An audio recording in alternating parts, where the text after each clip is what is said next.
جب اسلام کے غلبے کا وقت قریب آتا ہے، جب حق کے غلبے کا وقت قریب آتا ہے، جب ظلم کے خاتمے کا وقت قریب آتا ہے، جب کفر کے کلمے کے پست ہونے کا وقت قریب آتا ہے، جب دنیا میں امن و انصاف اور کلمہ توحید کے غلبے کا وقت قریب آتا ہے، تب اللہ تعالیٰ چھٹائی کا پروسیس شروع فرماتے ہیں۔ یہ ذہن میں رکھیے نا، اس سے پہلے تک تینوں قسم کے مسلمان ملے جلے رہتے، بالکل ملے جلے، ایک گھر میں تینوں قسم کے مسلمان پائے جاتے،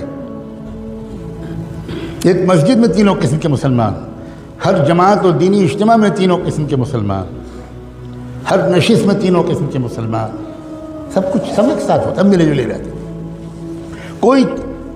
لیکن جب وہ وقت آتا ہے کہ جب اب دودھ الگ ہوگا اور پانی الگ ہوگا، جب اسلام کے غلبے کا وقت، میری بات کو غور سے سننا، بہت امید کے ساتھ اس مسجد میں نے یہ بات چھیڑی، بہت عظیم لوگوں کی طرف یہ مسجد منسوب ہے۔ ہم لوگ عام طور پر نعمتوں کی قدر زندگی میں نہیں کرتے، یہ ہماری مصیبت ہے۔ ہم کسی نعمت، کسی شخصیت کے قدر کے لیے اس کے انتقال کا انتظار کرتے ہیں۔ میں پھر دہراتا ہوں، جب اسلام کے غلبے کا وقت آتا ہے، جب کفر کے کچل جانے کا وقت آتا ہے، جب نظم عالم الٹ پلٹ کر دینے کا وقت اللہ کے بنائے ہوئے پروگرام کے مطابق آ جاتا ہے، باطل کا غلبہ نہیں، کفر کا غلبہ نہیں، ظلم کا غلبہ نہیں، الٹی بات میں کروں، جب کفر کا خاتمہ، جب باطل کے کلمے کے کچل جانے کا اور اسلام کے اور حق کے اور انصاف کے اور امن کے قائم ہو جانے کا وقت جب قریب آتا ہے، تو ہمیشہ اللہ کا معمول ہے کہ ملے جلے تینوں قسم کے مسلمانوں کے ذریعے کبھی بھی حق کا غلبہ نہ ہوا ہے نہ ہوگا۔ اس سے پہلے اللہ تعالیٰ ایک پروسیس شروع کرتے ہیں، ایک ترتیب ہے اللہ تعالیٰ کی، وہ یہ کہ چھانٹ دوں گا میں، پہلے قسم کے مسلمانوں کو الگ کر دوں گا اور دوسرے قسم کے مسلمان بھی پیچھے پیچھے ان کے ساتھ رہیں گے، لیکن تیسرے قسم کے ایک انسان کو بھی میں اپنے مقبول بندوں اور بندیوں کے ساتھ کھڑے رہنے کی اجازت نہیں دوں گا۔ پھر میل تو چھٹے گا، الگ ہوگا۔ اور اس کا طریقہ کیا ہوتا ہے؟ اس کا طریقہ اللہ کی طرف سے یہ ہوتا ہے کہ کفر ظلم شروع کرتا ہے، ستانا شروع کرتا ہے، بڑھتا چلا جاتا ہے ظلم، ٹارچر ہوتا ہے، چلتے پھرتے مسلمانوں کو مارا جاتا ہے، جیلوں میں ٹھوسا جاتا ہے۔ یہ طریقہ ہے اللہ کا، یہ فلاں حکومت کر رہی ہے، فلاں حکومت کر رہی ہے، یہ ظاہری طور پر ہم کو اسباب کے اعتبار سے کچھ کام کرنا ہماری ذمہ داری ہے، لیکن میں سمجھا رہا ہوں یہ اللہ تعالیٰ کا ہمیشہ سے یہ سسٹم ہے۔ اُذِينَا مِن قَبْلِ أَن تَأْتِيَنَا وَمِن بَعْدِ مَا جِئْتَنَا، بنو اسرائیل کے لوگوں نے موسیٰ علیہ السلام سے کہا تھا کہ پہلے بھی ہم ذلیل سمجھے جاتے تھے، فرعون کے لوگ ہم کو دلتوں سے زیادہ بدتر سمجھتے تھے، ہمیں غلامی کی زنجیروں میں جکڑ رکھا تھا، آپ آئے، ہم نے آپ پر ایمان ہم نے قبول کیا، ہم نے آپ کا ساتھ دیا، اس کے بعد بھی وہی ظلم ہم پر ہو رہا ہے۔ وہ ظلم اور ظلم میں فرق تھا۔ چنانچہ موسیٰ علیہ السلام نے بعد میں جو جوابات دیے اور بعد میں اس قوم کی تاریخ نے جو مرحلے طے کیے، تو اس نے بتایا کہ بہت فرق تھا ان دونوں قسم کو ظلم میں۔ چھٹائی لازمی ہے، لِيَمْحِصَ اللَّهُ الَّذِينَ آمَنُوا لِيَمِيزَ اللَّهُ الْخَبِيثَ مِنَ الطَّيِّبِ، قرآن نے 20 جگہ یہ بات بیان کی۔ چھٹائی تب ہوتی ہے، یہ ایک بات میں تیسری چوتھی بار دوہرا رہا ہوں، جب اسلام کے غلبے کا وقت قریب ہوتا، اس وقت اللہ تعالیٰ یہ برداشت نہیں کرتے کہ تیسری قسم کے لوگ یہ دوسری اور پہلی قسم کے والوں کے ساتھ رہے۔ احد کی جنگ میں اللہ کے رسول نکلے صحابہ کو ساتھ میں لے کر، اور یہ تیسری قسم کے لوگ بھی ساتھ تھے، جو اندر سے کچھ اور تھے، اوپر سے کچھ اور تھے، اور یہ بھی ساتھ چلے، مگر راستے میں 300 اس تیسری قسم کے لوگ حضور کا ساتھ چھوڑ کے الگ چلے گئے۔ کیوں الگ چلے گئے؟ اس لیے کہ یہ اللہ کے نظام کے مطابق ممکن ہی نہیں تھا کہ یہ تیسری قسم کے لوگ اس فتح کے وقت میں ان کے ساتھ رہیں، یہ ممکن نہیں، یہ اللہ تعالیٰ کبھی نہیں ہونے دیتے۔ مسلمانوں، خدا کے لیے اس بات کو غور سے سمجھو کہ یہ تیسرا جو یہ وہ دور ہے جب اللہ تعالیٰ نے فیصلہ کر لیا ہے ایک ایک کو چھانٹ کے رہوں گا، چاہے وہ خادم الحرمین الشریفین ہوں، اور چاہے وہ کعبے کے لباس کے متولی ہوں، اور چاہے وہ بڑے بڑے عرب لوگ ہوں اور کعبے کے ممبر پر کھڑے ہو کر نصیحت کرنے والے ہوں، اور چاہے وہ کہیں کے لوگ ہوں، ایک بھی نہیں چھوڑیں گے اللہ۔ سب تھوڑے سے مٹھی بھر لوگ ہوں گے جن کو اللہ چن لیں گے، اور ان کے ذریعے سے پوری دنیا کے اندر ایسا انقلاب آ جائے گا کہ شجر و حجر بھی حیران رہ جائیں۔ یہ کیا ہو گیا؟ یہ سسٹم ہے اللہ کا۔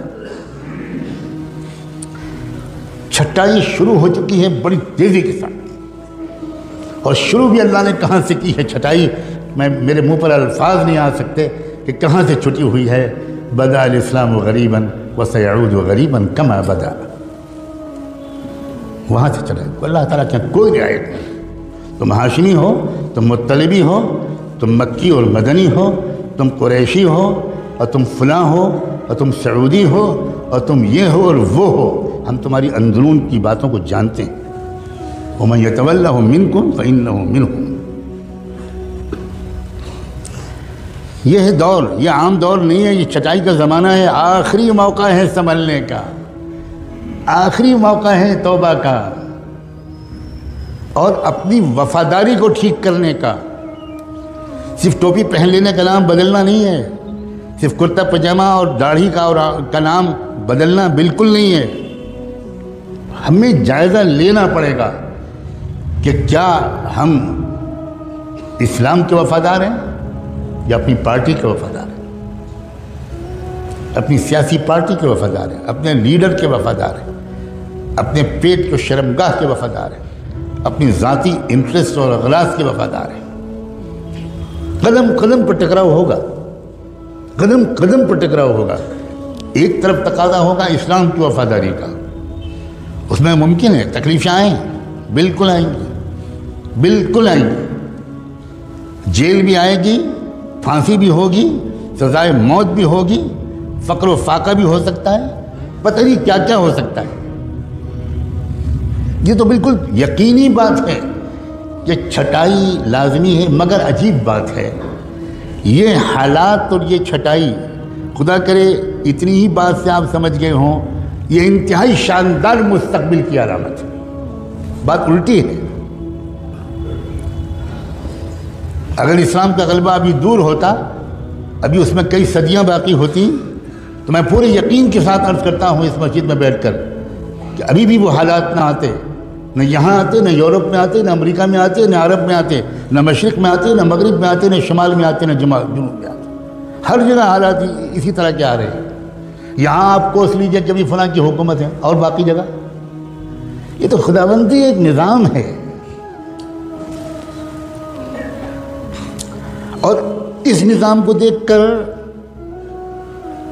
ڈر اور خوف، مایوسی اور پریشانی، اب کیا ہوگا، یہ لوگ کیا کر رہے ہیں، یہ حکومت کیا کر رہی ہے، آئندہ مسلمانوں کا مستقبل اس ملک میں کیا ہوگا، اسلام کیسے بچے گا، یہ سوالات ان کے ذہن میں آ رہے ہیں جو پہلے قسم کے مسلمانوں والی تربیت پائے ہوئے نہیں، یہ ان کے ذہن میں آ رہے ہیں۔ ورنہ جن کا ایمان مضبوط ہے، جن کا علم گہرا ہے، جن کی سمجھداری بہترین ہے، جو قرآن کو سمجھے ہوئے ہیں، جو اچھی صحبتیں پائے ہوئے ہیں، وہ اپنے وقت کو موبائل میں ضائع نہیں کرتے، انٹرنیٹ میں ضائع نہیں کرتے، بازاروں میں گھومنے میں ضائع نہیں کرتے، وہ سمجھداروں کے پاس بیٹھ کر سمجھداری کی باتیں سننے میں اپنا ایک ایک منٹ استعمال کرنے کی کوشش کرتے ہیں۔ ان کا بالکل الٹا خیال ہے۔ ان کا حال اس وقت کے حالات میں یہ ہے کہ ایسا لگتا ہے کہ اندھیرا بڑھ رہا ہے، تو اس کا مطلب یہ ہے کہ اب صبح روشن قریب ہے۔ بالکل الٹا تاثر ہے ان کا۔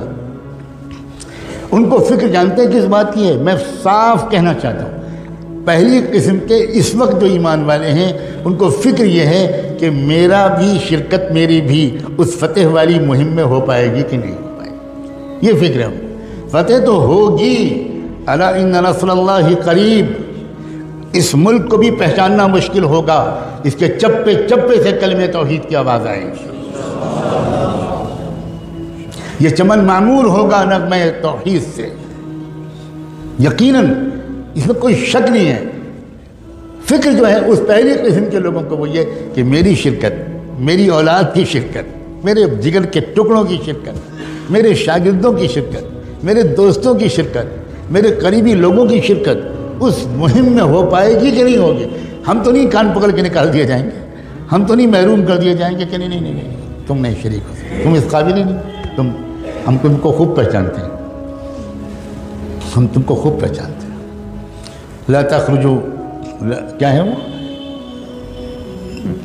جو کہا گیا تھا ان منافقین سے،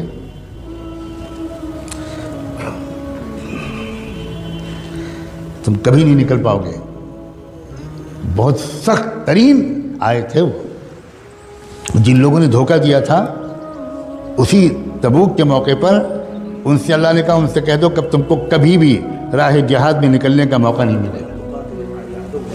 لن تقاتلوا معي عدوا ولن تخرجوا معي ابدا، کسی دشمن سے مقابلے میں کبھی تم کو میرے ساتھ دینے کا موقع توفیق نہیں ملے گی، اور کبھی تم آئندہ راہ خدا میں میرے ساتھ نکل نہیں سکو گے۔